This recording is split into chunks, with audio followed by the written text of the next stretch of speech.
Welcome back to another episode of PA Whiskey Guys. I'm Chris, and with me as always is Jesse. We're joined tonight by our buddy John. How's everybody doing? Doing good. Yeah, I'm doing all right tonight. Happy Friday. We're recording this on Friday today. Nice, yep. So excited for today's episode. We've got a special rye whiskey to talk about. Michter's Rye. Yeah, Michter's. We picked this one tonight as a rye, not necessarily Michter's. Our theme for the first one was like more history based with the Elijah Craig, with the whole founding of bourbon and all that stuff. And then, anybody that kind of knows the brand of Michter's got its start here in Pennsylvania, actually, way back in 1753. The distillery would eventually become known as Michter's. It was founded by John Schenk, a Swiss Mennonite farmer in Schaefferstown, Pennsylvania. Originally, it was known as Schenk's and later as Baumberger's. And oddly enough, with those two, I don't know if you guys are aware, Schenk's and Baumberger's are actually two bourbons on the market today. Oh. Believe it or not. I personally have never had them. Haven't lucked out and found them yet either. Yeah, they're very hard to find around us. A couple of people I see, posted online or whatever, they've had them from here or from around, I'm assuming, but not too often. Especially not in our parts. So, I don't think I've ever had this Michter's Rye. Well, I've never had any of the Michter's products, and that's a shame with it being a PA whiskey. yeah, they make. Like I said, we're doing the rye. They make a sour mash, US 1. What's that? That's just a bourbon, right? Is that what it's considered? Well, they have an American whiskey and the U.S. bourbon. Oh, okay. Yeah. Yeah, I'm not familiar with them either. I tasted them from time to time, but can't remember them, honestly.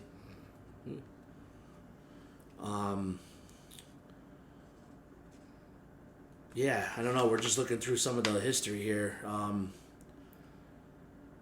In the late 1950s, Lou Foreman, one of the distillery's owners, created the modern Michter's brand name. It was a combination of his son's names, Michael and Peter. Pretty cool fact, Name the whole distillery after your kids. They went on from, they were shut down, I think, for a period of time. And I know that Michter's recently, or not recently, I should say, it's over 30 years ago now, in the 1990s is when they really started coming back online. They started using their distillery, or they moved to Kentucky, and that's where they're doing their stuff out from now, What do you, let's dive into it, see what you get on the nose, We'll right? get into the nosing, absolutely. All right, so we're going to get some our glasses up here.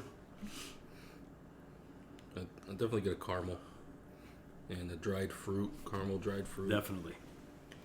Yeah, getting the stone fruits, cherries, I guess, those type of berries.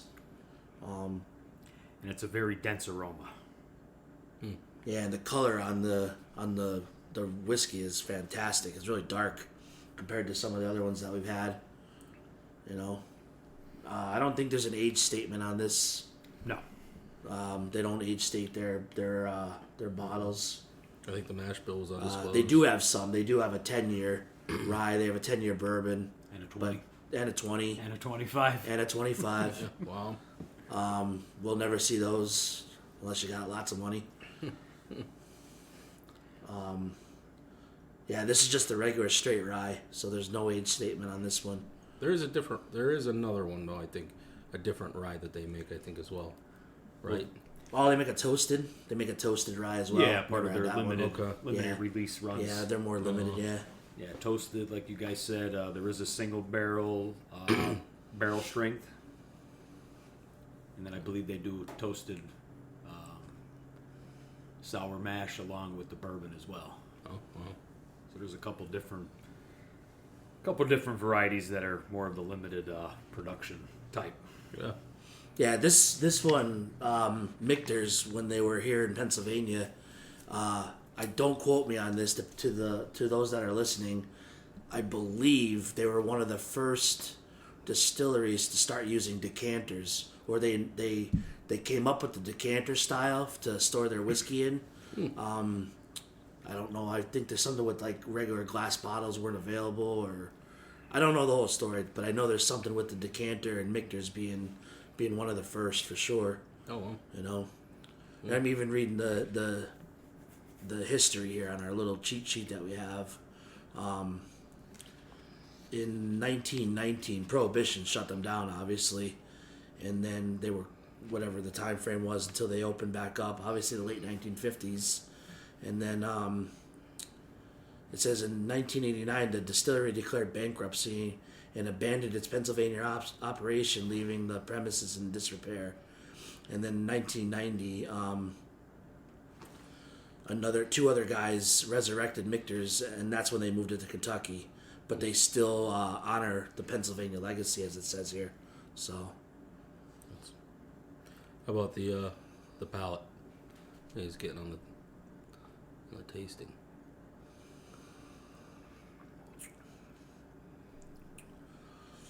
Definitely a green apple, man. That is Green apples there. up front, Absolutely. front and center. yeah, definitely fruity apple. It's sweeter on the back end. Like I feel it's that the rind of the apple. Right. You know, you get a lot of that first off, and then you get that sweetness following through. It's a nice sweeter cinnamon note coinciding with that. Okay. Yeah. I'm kind of getting that little. It's not like cinnamon out of the your spice cabinet cinnamon. It is a little bit. It's not as pronounced as that. I think it's a little more associated with a cinnamon bun. Yeah. Yeah, the Yes. sweetness. Yeah, There you sweetness, go. yep. Yeah, with the sweetness of that. Yeah, that's a good way of going with that one. Yeah, overall sweetness in this one for a rye. I don't get like typical with a rye the spice. I'm not getting a spicy. No, I don't get any really much spice at all. Maybe like that applesauce kind of spice. Yes. That kind of, but that's pretty much it. It's good. Nice finish though too. Yeah, very nice flow off the palate. Yeah. Yeah, it's lasts a little bit too. Mm-hmm. I like this. I actually like this a lot. This one's a pretty good one. What is the price on this? Price point, we're right around $45-50 here in Okay. Pennsylvania. Yeah. So not bad. No, solid price point. And the proof? What was the 84 and change. 84? And the nice thing, it is readily available. I mean, I can't recall the time going in and out of a fine wine and good spirits in PA that I haven't seen it on the shelf. So Yeah, definitely. Yeah. you get a chance to get into this bottle and enjoy it. The good thing is you could go back and find it. Yeah, very good. Especially with that lower proof, I think that's why it's just a lot easier. Yeah, definitely. Yeah, there is no mash bill on this one. Sometimes we run across that where the distilleries, they don't disclose what they put in it, I should say. Obviously it's rye, a lot of rye grains on this one, but yeah, there's nothing else. We were talking about the age of it, and I didn't know this actually. It says no age statement, but aged at least 4 years based on TTB regulations. So I don't know. I actually want to look into that a little bit more. I know the TTB and all the stuff that they have, the guidelines or whatever you want to call it. Right. It's actually pretty interesting. Some of that, if you didn't know that, look up. Yeah, there's a whole. Actually, I think it's ttb.gov, and it'll tell you like all the regulations as to what whiskey here in the U.S. could be, and Right. they have to approve the labels and all that stuff. They do all that kind of fun So stuff. not the with it. same as bottle and bond. Then. No, not. Okay. Well, that's probably because of the 4 years. No, there's even the bottled and bond stuff like we did last episode. They follow these regulations as well. Oh, okay. Yeah, no, I never heard of that. There's so much though. I mean, there's so much info on it. You could read for days, and Yeah. I tell you, I could definitely tell I haven't been around the whiskey and bourbon scene for a while yet because we started out Elijah Craig. I never had that one. We did the bottle and bond, Old Forester. I think I've had that one. And then we get to the Michters, never had it. See it on the shelves all the time, that especially the US one. I guess that's their series that they're doing. Right. You always see the three of them: the rye, sour mash, and then I guess their standard Yes. bourbon. But I like this one. I think out of the last three, this is probably going to be my favorite right now. And I know we're talking two different things with a rye and and the other ones weren't. But hey, this is definitely good. Yeah, like you were saying, Chris, it's definitely a well-rounded rye. Yeah. It's not very spice forward. It's got complexity. It's got flavor, and it's a very nice, easy finish to it. That apple flavor really surprises me, because for a bourbon, this is the first one I've had lately that you can actually taste that fruit that long, and it's that forward in the taste too. I don't know if we were talking and when we recorded. I don't remember. Definitely wasn't our first episode, but a couple other podcasts I listen to, they always describe mint note on ryes. I'm not getting that with this one. No, I don't get them in. No. I did try. I think after I heard it in a podcast, I don't know, maybe I forced myself to think that it was in there, but I was getting like a spearmint. I tasted Pikesville rye, and I was getting like a spearmint flavor, like spearmint gum. Right. And it was actually, it definitely is in there. We have to do that one as an episode. Pikesville, that's another decent good rye. That's probably a little bit harder to find, I should say. It's definitely been appearing a little more here in PA. Yeah, it was pretty popular, I think, a couple years ago. All right. What do you think? Here's your final thoughts on this. Again, another winner for us, for me. Definitely. We got to bring some people in that. We've been on the lower proof side of things that we've been trying, so it's a lot easier. I feel. We've had, me personally, John has. Even you have had some higher proof things that a little bit more complex and stuff, but these are easy drinkers for sure. I think they are anyway. Definitely, especially for a rye. Oh, definitely Easy drinker. Yeah. Yes, back to simple, real simple.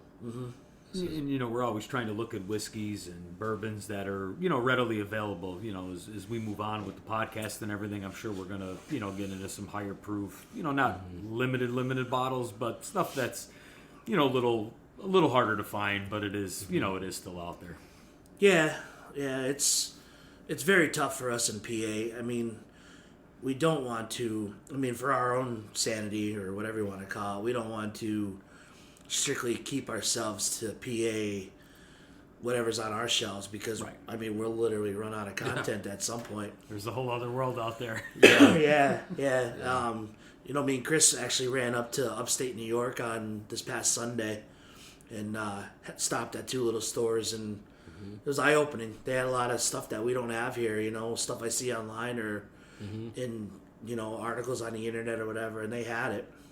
The only thing with them having it too is their prices were a little fluctuating. Yeah. Whether you did find them, some were low and some were comparable. But that's the good thing about PA. It's going to be high. regulated. It's state run and MSRP. You hear that term a lot.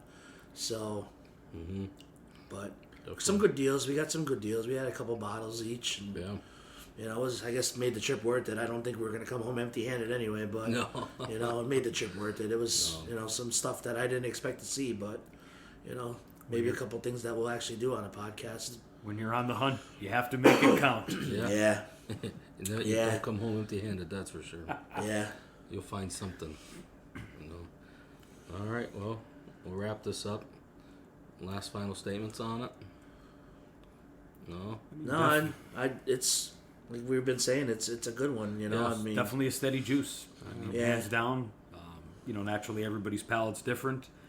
But, the consensus here tonight, it seems like we're all giving it the thumbs up. I'm going to go out and get me a bottle, that's for sure. Add it to the shelf. Yeah, and those those that are listening or whatever, we're going to try and recommend these. If you have the funds available, go grab off the shelf, especially if you're in PA, and see what you think. Leave us some comments, too. I don't know. Yeah, recommendations. This podcast is going out over on almost every major platform, so...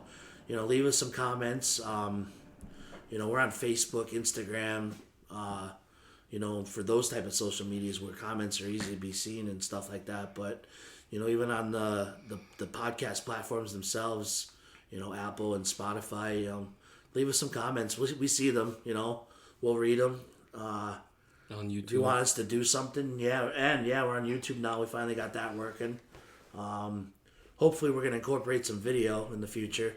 That's in the works.